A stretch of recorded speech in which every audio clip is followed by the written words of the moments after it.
One of my favorite subjects to talk about is worldview. I think everyone needs to understand what a worldview is and how a worldview works. And in this session, that's what I do. I explain what a worldview is. So I hope you enjoy this and get something out of it.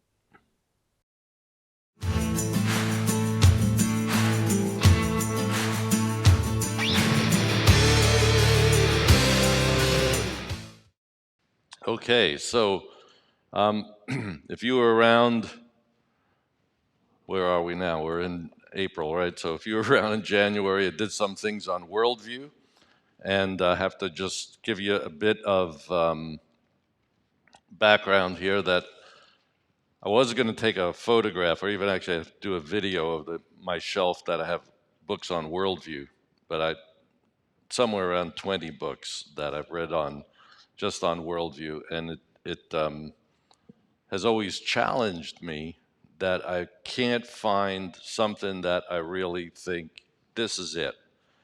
Good things said here, good things said there, but there's no comprehensive description that I think works. And so I've put together things that I think, okay, these are the areas that you have to deal with people. And as recently as a couple of weeks ago, you'll see if you remember what I did last time, that I changed one of the topics or categories that I would say is there, and it's the middle one on knowledge. I used to use the word truth, but I realized in dealing with the subject that it really is how you know things, and I'll get into that a little bit further. And I'll just do some background stuff and give us a little bit of refresher. If you weren't here and didn't see this, this will be for the first time. We do have some people watching us on live stream, and from I think Florida. We have, I think, the most from Florida, but I think there's 2 from South Africa and other areas of the U.S. So there's about 7 or 8 people, I think, watching, which is, again, a good start. So a worldview definition, very simply, is, how you view the world, how you make sense of the world is really what we want to say. And when I say the world, better said reality, how you make sense of reality. But there, that begs the question or prompts the question, what do we mean by reality? What is that? How do we deal with it? So that's what we want to be able to do. We have to recognize that there is a reality there and that we have to make sense of it. How do we make sense of it in order to live in it, whether we reject it or whether we go along with it or interact with it? Those are the questions that we have to ask. So the categories that I've come up with are causality, and they're, a dominoes thing. And I'm not going to deal a whole lot with this idea of causality very much because we've dealt with it in the past, and you have to forgive me for that. But it asks the question, why is there something rather than nothing? Why is there anything here at all? And what caused it? We'll look at that a little bit later. Knowledge is perhaps the one I want to focus on first this morning and look at how we know what we know and really what's happened in our culture, talking about not just Western culture, but American culture. What is it that has happened here? And the last one would be humanity. So before I would say causality, if we go way back, I would have put God there or ultimate reality. But now I'm looking at what's the cause of it, which leads us to either God or accidents and so on. And of course, knowledge now is the new one. And if you remember, I've used the tree for years, basically to understand how culture and worldview work together. And when you look at the tree, you don't normally look at the roots unless it's one of those trees that has the roots on the surface. But basically, whatever the roots are drinking, that's what comes out in the branches. So if you have healthy roots, good food, good feed, that's what comes out. And that's what we see in culture. And if you listen if you listen to some of the news people who, when they talk, they'll throw that word worldview out there, but I don't think they even understand what they're saying when they say it. They just kind of use it. But they don't understand how it affects us. And so you could carry this over to say that even as a personal worldview, you don't see my ideas, but you see my actions. You don't know what's going on in my mind other than by seeing how I live. The things I do, why I do the things I do is because of my personal worldview. And the more clear I am in my worldview, you'll see that that's how clear we live. Yeah? So the clearer our thoughts are about reality, and if we are convicted by what we see or what we interact with, then we live it out. And that's one of the things that we want to look at. But if you think of things like this, like entertainment and politics, education, especially today, family, all these things are influenced by us, by our worldview. So our corporate worldview is basically dictating what we think about entertainment, politics, education, family, and sex. And of course, we could go into all of those particular things, but here's my premise in this whole thing. It's our worldview that's making these things happen the way they're happening today. Yeah. It's the American worldview, how we're viewing reality corporately as a nation or as a culture that's playing out in the world. So whether we get into discussions on transgender things that are going on, teachers saying that parents don't have a right to their children, all of those things are being played out in worldview.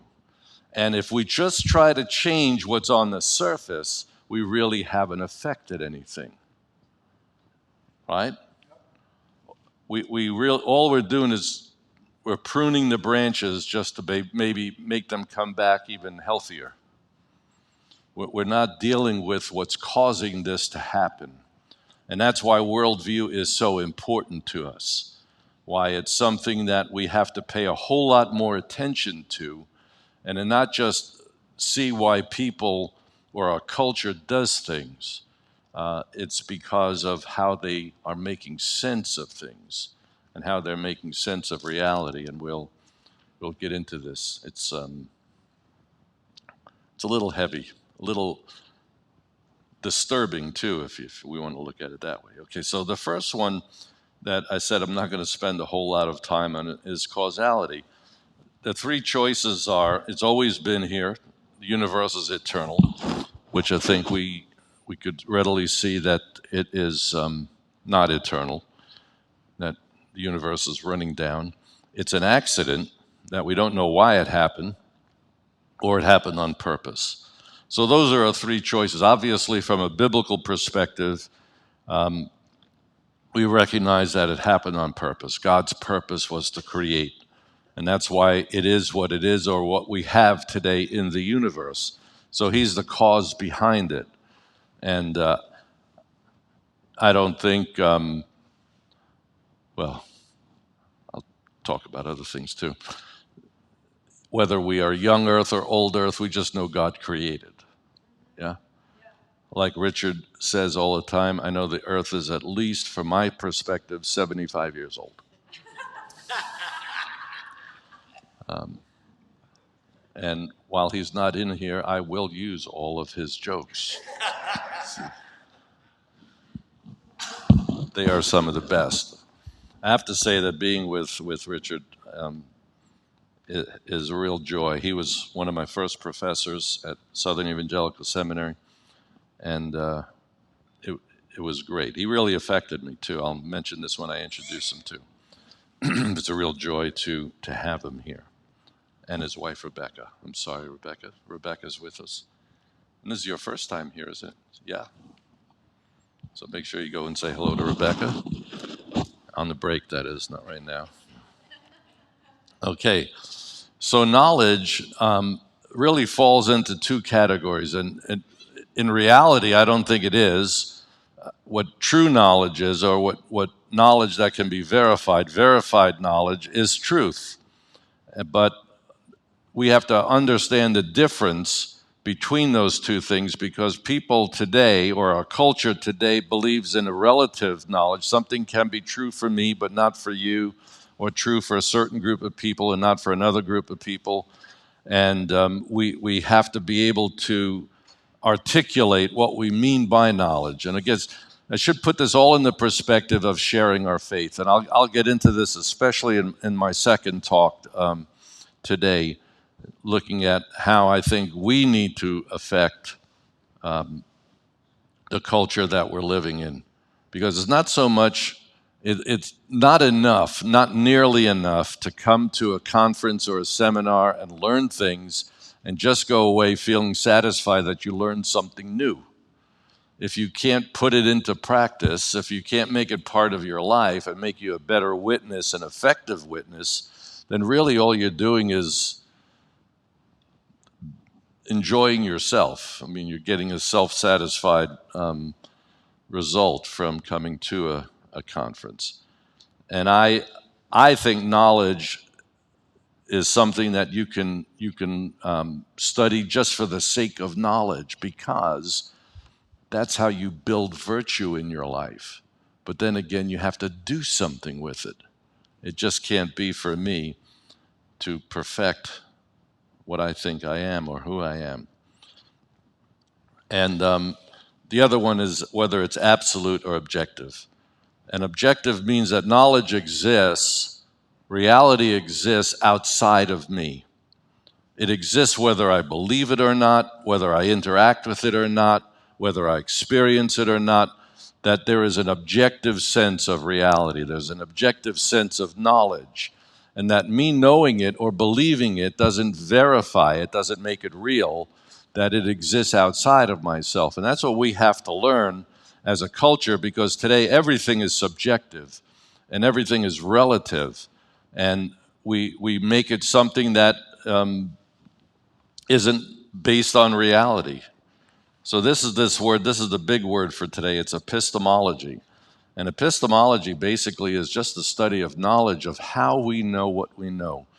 Do we know it because these ideas were always in our mind and somehow they were just touched or triggered, terrible word, that made us know it? Or are we that blank slate that doesn't have any knowledge that's inside of me, but my senses take it in, and then my mind can perfect it? That's what we want to look at. I'm going to go over these last two in a lot more detail. With humanity, we only have two choices. We are either the product of what the evolutionists say, that we are just animals that have had a common ancestor, started with an amoeba swimming around in a pool somewhere, and over millions or billions of years, we have what we have today. Or are we that special creation? That's the important thing. Okay, so when I go back to knowledge, oh, you know what I've got to do? Just give me a sec.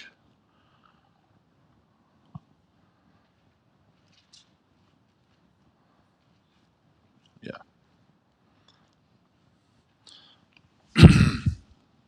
As I mentioned, I've changed this from looking at what we understand to be truth, because the only knowledge that is worth anything is that which is true. You agree with that? If not, ask me a question about it later. Knowledge doesn't benefit us if it's not true. We can have a book written in fiction, but it's usually based on something in reality, unless it's really scientific fiction, which means it's not true. It's something that you're just writing to stimulate somebody's mind. But the idea behind it has to be a part of knowledge that is either true or not true. It has to be based in reality in some way, and that knowledge becomes to us something that we can lay onto or deal with. In some ways, I believe this is of first importance. How do we know what we know? Okay, pardon me. Let me just thought I took one of these before. As Richard would say, talk.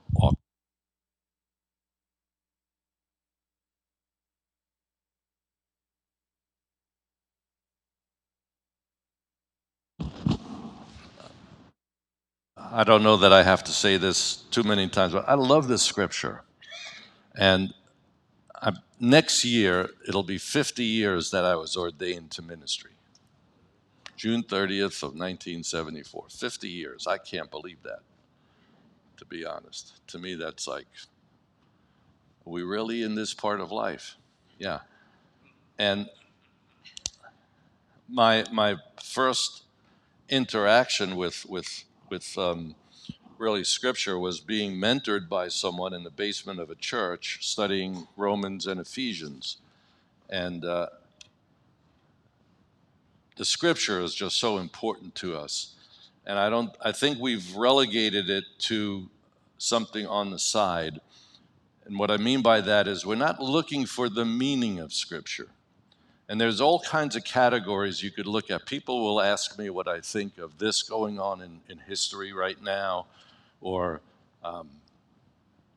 the end times always comes up. And my favorite one is the Antichrist. And I think we should have a name for it, and we should call it Pin the Tail on the Antichrist.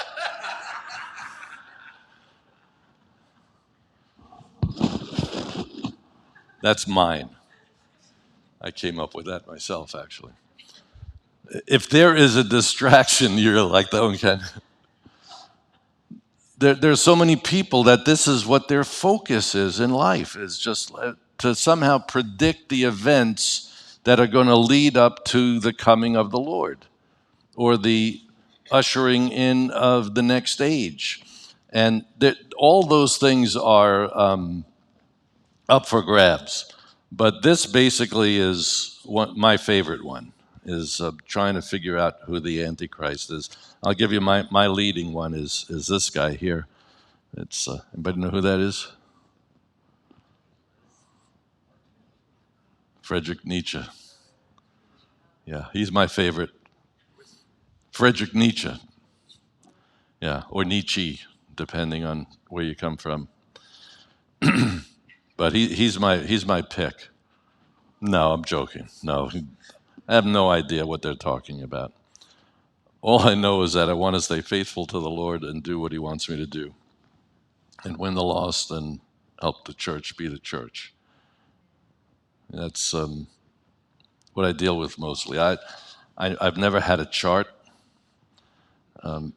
basically because Jesus said I would never know. That kind of precludes all the other searching for why I would even think of having one of those things. Yeah, so, okay. Here's what I would say is the way that I would put this together is that causality knowledge, oops, went a little bit too far.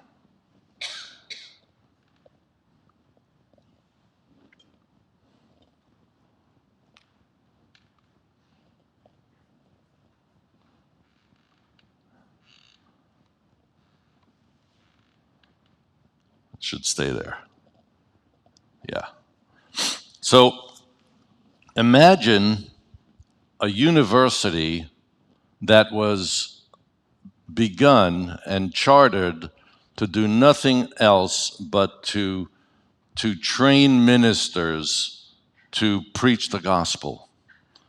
And imagine that university would focus not just on the scripture, because they believed the scripture was what everyone needed to learn, that was part of that university, but that they would see what we call natural theology as really the subject that encompasses everything else. And natural theology gives them a unity of truth. In other words, whether they're studying biology or astronomy or paleontology or anthropology, that all those things reveal God and reveal how we should live. They reveal something about moral character. Imagine if every university that was coming together today had that thought that they were going to study natural theology and the scripture. For no other reason. There were no electives. You had to this was the course that you had to go through. And actually, I'm describing the 17th and 18th centuries, that every university that started in the United States was based on natural theology, which was the study of the natural world taken from Romans chapter 1, that God had made his invisible attributes and eternal nature revealed in Scripture, revealed in nature rather, and that everybody who went there studied natural theology because they believed that when they studied biology or when they studied geology, they saw something about God that transformed their lives. And that was just in support to the Scripture. Those things just supported what they would learn in the Scripture. And that basically was what they called the unity of truth, and saw that all truth was related. All knowledge about reality was related to each other, that you could connect the dots and see that they all basically reveal the same thing. That was the nature of God. That's what every university did. And that was true for the first half of the 19th century. Past the 18th century, Americans expressed greater faith in their ability to learn from nature and natural theology. It became a more important part of their intellectual lives. And an intellectual in the beginning of up until the first half of the 19th century was someone who understood natural theology. Someone who could articulate that and could articulate the Scriptures and how they reveal God. That's basically the way that universities worked. And it wasn't until the latter half of the 19th century that things began to change. And there's a terrific book called The Making of the Modern University by Julie Rubens, I believe her name is. It's an excellent book. First half of the book is her dissertation on the unity of truth and how it affected our university system. So the beginning of the 19th century, we had this great understanding of how people were trained. And of course, what year did Darwin write his Origin of the Species? 1859. And the way that I think I was impressed with what this Julie Rubens was writing, and the way that I think, at least from her dissertation, she said that no one set out to change the university system. They didn't set out to say, we don't want this anymore, we're going to change it. That's not what happened. The way that I would describe it, it would be like if you were way up in the mountains, say the Rockies, in the winter or maybe in the spring where the snow had fallen and everything was just snow covered, and you're in avalanche territory, and everybody's making sure that the donkeys aren't braying and nobody's firing a gun, and then you just accidentally sneeze. And the sound of your voice, you just start to feel the earth rumble, and the whole side of the mountain just goes downhill. And that's kind of what happened with the university systems.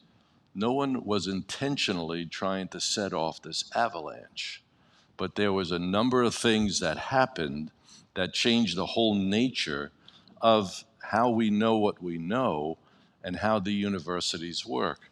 And one of the first things that I recognized when I first became a Christian was, as the universities go, that's how the culture goes. What happens at the university level will eventually affect the culture. Whether we like it or not, whether we believe it or not, that you could trace this as it happened. In the 60s, if we look at just what happened here in our culture in the last 50 years or 60 years, what happened in the 60s was that the radicals that were protesting the war and wanted to change the government and were sympathetic more toward the left, especially Marxism and communism, those radicals didn't just disappear after the 60s. They went back to college, got their degrees, and became teachers. And they went from the universities, they affected the university, and that they just basically have affected the culture. And what we saw in the 90s was just the first budding of those people who had gone and basically got changed in the 60s, got their degrees, and started teaching in the universities. And today we're seeing the exponential outcome of all these things that are going on. And so what happened? What caused this to happen in the second half of the 19th century? There were basically three influences that changed things. One of them was Darwinian evolution. And there are some good books that talk about how Darwinian evolution affected churches, basically not just congregations, but whole denominations, how the Presbyterians saw it, how the Baptists saw it, people who were part of universities, again, that were like Harvard and Yale, and people who were prestigious in their studies, but how they would address this. No one had ever put anything forth like this before. William Paley had written a book at the beginning of the 19th century, maybe it was the end of the 18th century, on how the human body was made and how it talked about the perfection of how it was made. Darwin read that and thought it was interesting, but came up with a completely different scheme for how life evolved. He took and basically said you could have biology without God, and you didn't need God. He made God useless or not necessarily useful in looking at biology. And so he brought this whole category in. Now, did Darwin set out to do that? I don't think so. When I read his biography, I realized that he lost his daughter when she was 10 years old. And it basically shipwrecked him. And he started to think, how could a good God let something like this happen? And that had to affect him. I don't think he ever said that in one of his diaries, but it had to affect him.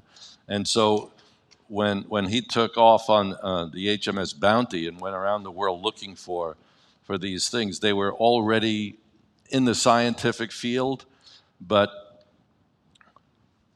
he obviously coined it. And I think The Origin was a powerful book, but I think the Descent of Man was probably more powerful in the way that it affected people. So Darwin introduced this whole idea of biology, that you could have it without God, and it basically made those who are in the universities start to think, maybe we should offer this way of looking at things. Now, if they were conservative, would they do that? No, but that's the second point, is that Christianity started to be liberal. There was always this swirling going around that maybe miracles don't happen. Maybe God doesn't interact with us. It's this thing we call deism. And basically it looks at the scripture and doesn't see the miraculous. It doesn't see God interacting as something that is a reality. The big one is that Thomas Jefferson cut out all the miraculous instances in the Gospels or in the Bible. And by the way, that was the only Bible that was ever given away for free, printed by the American U.S. government and given to the Native Americans. How's that for? Yeah. So Christianity had this bit of liberalism, obviously had some foothold, or at least a pinky hold, in the university, where the boards of these universities started to think that they should be offering electives now, and basically moved away from having a set program that would just bring men in and train them for ministry. Now it's opening up and basically saying, give them a choice for electives. And so you have, again, this snowball effect that's going to happen, and it's because of Darwinian evolution and liberal Christianity. And I think that the stinger that really came in was the rise of scientism. And scientism is that view that truth can only be certified or ascertained in the laboratory, by science. That the Bible doesn't offer any truth, it doesn't give us any truth, it just gives us values. And values are not objective, they're subjective. Values are things that I choose. Yeah? And there were 3 periods of time, according to Julie Rubens, that this happened over time. And I've kind of looked and seen in my own library, some of the books that I had previously bought to look at how Darwinian evolution affected the church in the late part of the 19th century. And there were 3 periods that we recognize were there. From 1870 to 1890, this was the beginning. So that there were stages that happened. And over 60 years, basically, the universities were transformed. They would transform from being something that would train men for ministry and have them based on the scripture, have their I don't want to use the word value because it has a double meaning here, but I will use it. They valued character. They valued that their study would produce in them a morality, that the unity of truth would make me look at the world or reality and realize that I have the choice to be moral or not be moral. And of course, it would be better to be moral, but not moral. So what did they do? What did they do is that they declared that there were two ways to look at reality. It was called a fact-value dichotomy. So facts is what science gave you: biology, astronomy, geology, all of those, chemistry. They give you truth, they give you facts, but values are the soft sciences. So it's history, the way that we look at these things. They're just values that I say are real or not real. They have nothing to do with facts. So they have this dichotomy now, and this is where scientism basically finds its foothold, because the only thing that can be verified is in the laboratory. So the Bible can't be verified, because even though you could say that the scripture is this whole age of God interacting in history, the interpretation of that is subjective. That's why the problem is, why are there so many denominations? Why are there so many views of Christianity? Because we all choose a different way to interpret the scripture. Yeah? So that becomes a value rather than something that can be certified. And that's why, that video in the beginning of my talk this morning is ludicrous when you think of what people are saying or tried to say that happened. You realize how inane that is, that it's ridiculous to think that these guys basically faked the resurrection.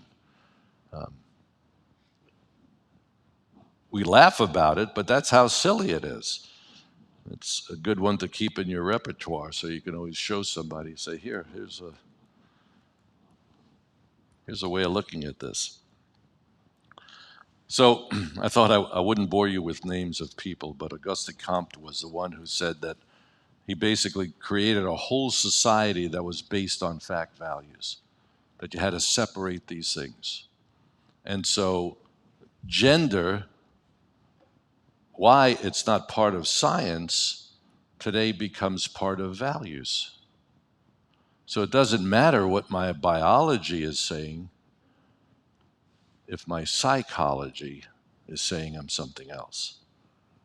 Yeah? And that's kind of like where things come into what we call postmodernism. So basically what we're dealing with today is we're dealing with a university that, our university system, basically that has gone off the rails. And there are the two, I call it the pincer movement, that you have scientism on one side that's causing those who want to follow the hard sciences, and then you have postmodernism or relativism, which is the mother or father of postmodernism, which is as the grandchild of cancel culture. You know, it all flows down from relativism. Once you get away from the scripture and the truth about reality, then you have all these things that just keep going down. And it becomes the culture that we're living in. And we find ourselves as Christians having to negotiate this. So what Compton did and the Vienna Circle did was they brought positivism or scientism just very strong, and it became this fact-value dichotomy. And that's what we live in today. We don't know whether, when we're listening to the news, whether they think it's fact or value. And I don't think that there should be that dichotomy, but basically it helps us understand how we got there. So when we look at how this goes from knowledge into humanity, if you take that we are evolved animals, then there is no moral standard, right? If we are just a part of the animal world, and that morals are not objective, or ethics, morals are basically the way things are, ethics are the way that they should be. So there is no ethical value in being an animal. Like, we don't criticize lions for killing antelopes when they murder an antelope. They do it for food, right? We don't criticize them. We think, well, why shouldn't we? If murder is taking an innocent life, right? That's what murder is defined as, with taking an innocent life for no reason. That's murder, different than killing. Killing could be defending yourself, going into just war, whatever. Killing could be that part of thing. But why don't we criticize animals that kill other animals? Because we think it's part of their life. We give them that distinction. Unless they kill one of us, then we end up killing the animal, because we think, why? Because we think that humans are more important than the rest of the animal world, which doesn't work. So the question for humanity is, if we are special creation, this was a classical term or classical question that was back when, and it was, what does it mean to be a good person? Today we could ask that question, couldn't we? What does it mean to be a good person? And the second question would be, how do you become a good person? Is it just because you feel like a good person? Or do you have certain set of morals that make, or ethics that make your behavior a certain way? How do you become a good person? If someone to ask you that question today, how do you become a good person? What makes a good person? What is a good person? And then, what makes a good person? In the classical sense, a good person was a person who had a virtuous life. In other words, they had things like honesty, courage. They had the virtues in their lives. Today, we don't even talk about virtuous people. We don't even use that phrase anymore, because it's irrelevant to us. And it's because the water has gotten so muddy that we can't really get people to agree on what a good person would be. And we have to, from our perspective as Christians, we have to look through the lens of Scripture to see what makes a good person. In post-World War II, or let's say it this way, the men and women who went through World War II are considered the greatest generation. And why were they considered the greatest generation? Because they believed in something bigger than themselves. and they sacrificed for it. But what did they do when they had children was decide that they'd never wanted their children to have to do what they did. Right? And while we could look backwards and see the virtuous culture that was there, when we come up to today, do we think, are we as virtuous as they are? No, because what they wanted was for their children to be happy. And taking the classical view of happiness and perverting it to be having some kind of pleasurable experience or pleasurable identity or finding pleasure in this life in the moment rather than being connected to something that was greater than ourselves.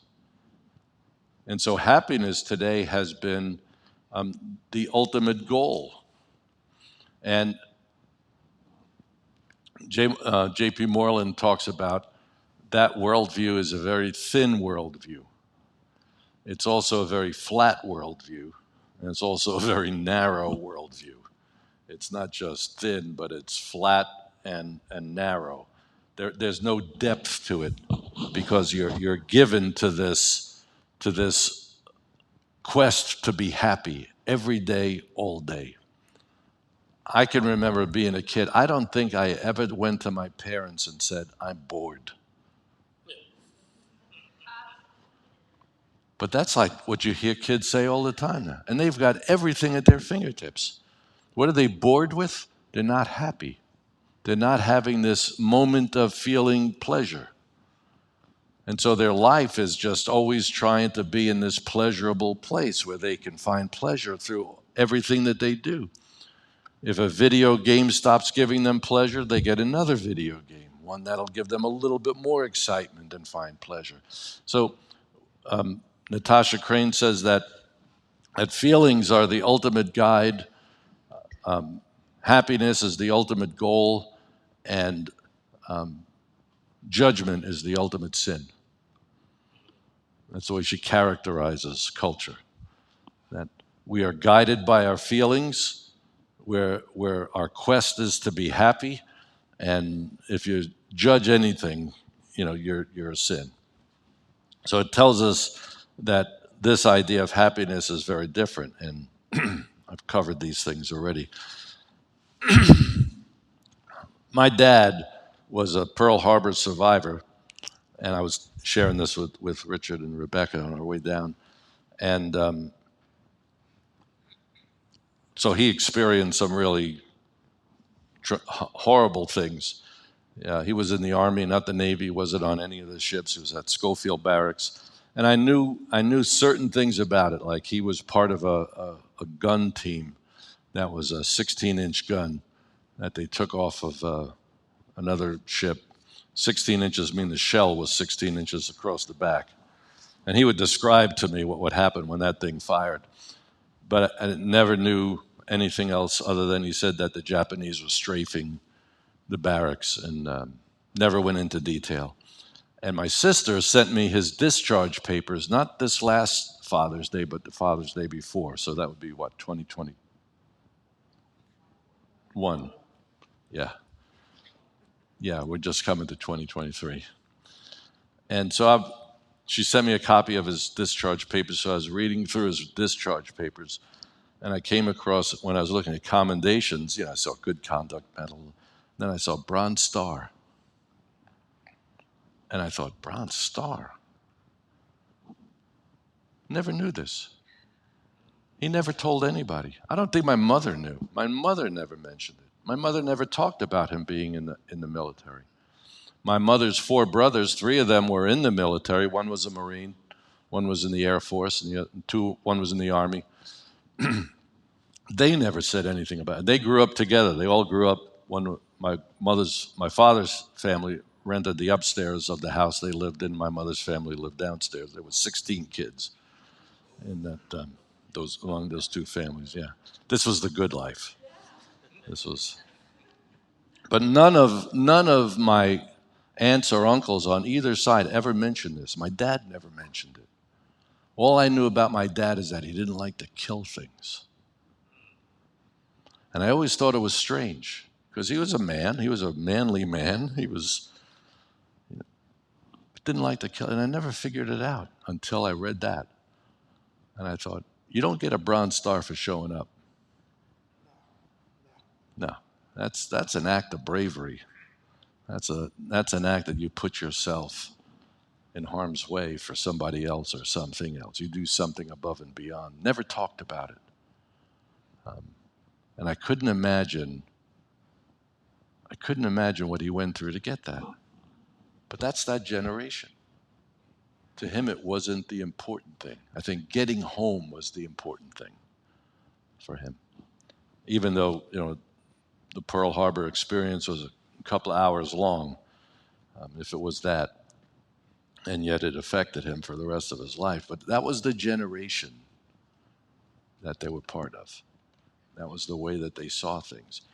And what I'll talk about in my next session is how we need to be part of something bigger than ourselves. When you have a thin, flat, narrow view of reality, sacrifice and discipline are not part of your worldview.